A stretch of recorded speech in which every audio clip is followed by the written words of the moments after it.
Hello everybody, welcome to Fly Tying 101, Lesson 12 now, the bench. Personally, I think the fly tying bench is probably the most underrated but yet most useful tool you have in your arsenal.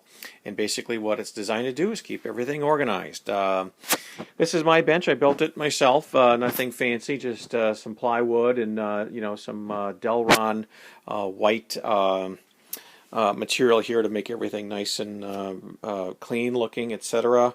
A simple cutting mat that I got from one of the kitchen supply stores here, so I can do some cutting of materials on, etc. Things are organized such I've got scissors and cutting devices, hackle, pliers, whip finishers, all the glues and dubbing needles, some of the other miscellaneous things which we talked about, some of the brushes and the hair burners, and then the hair stackers, and then a row here of bobbins. In addition to that, I actually have another section here, another area, where I've got, or I keep my tools over here.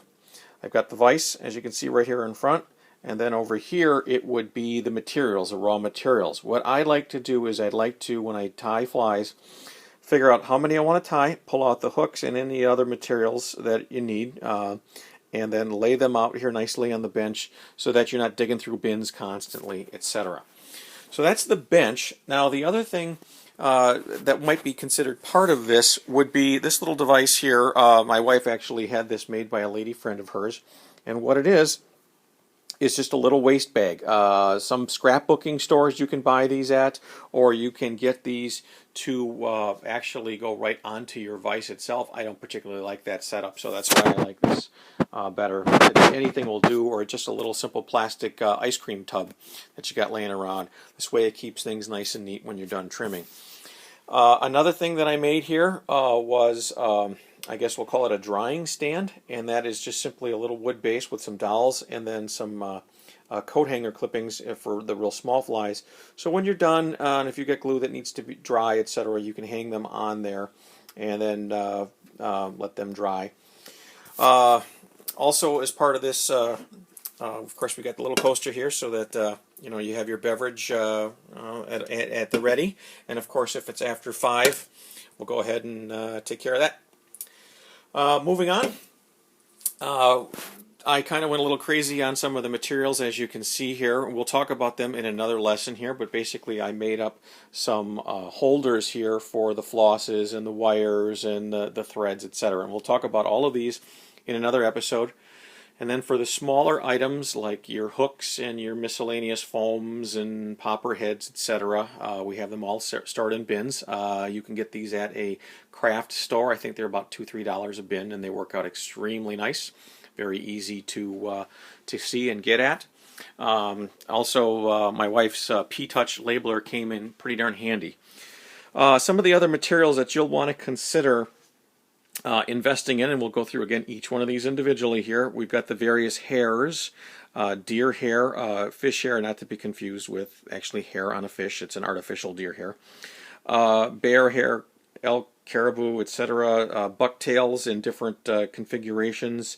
Fox, sheep, rabbit, chenille and estaz, and then something I call small chenille, which is just, again, just thinner versions of that.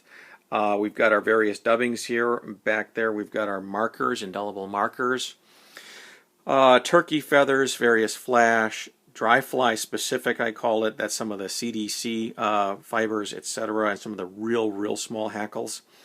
Pheasant, hen saddle, parrot, jungle cock, starlings, Guinea and India hen, sharp-tail wings, ostrich, bicolored or striped marabou, regular hackle, and grizzly or badger hackle.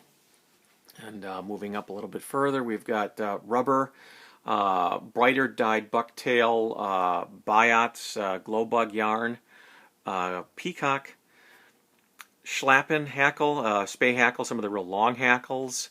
A tub I call everything else that doesn't fit into any of these categories. Some of the craft furs, CTC fibers, ice fur, sparkle emerger yarn, goose and duck feathers, foam, sheet foam, not the plugs that are in the box. Something called feet and tails, like sheep tails, rabbit feet, etc. And then the Tough Fly tub that has the glues and the flashlight in it. Well, that's about it as far as the fly bench is concerned. Hope you learned something here. The next lesson that we will talk about is this rather daunting one here, which is some of the spooled materials that you'll need for fly tying. Thank you.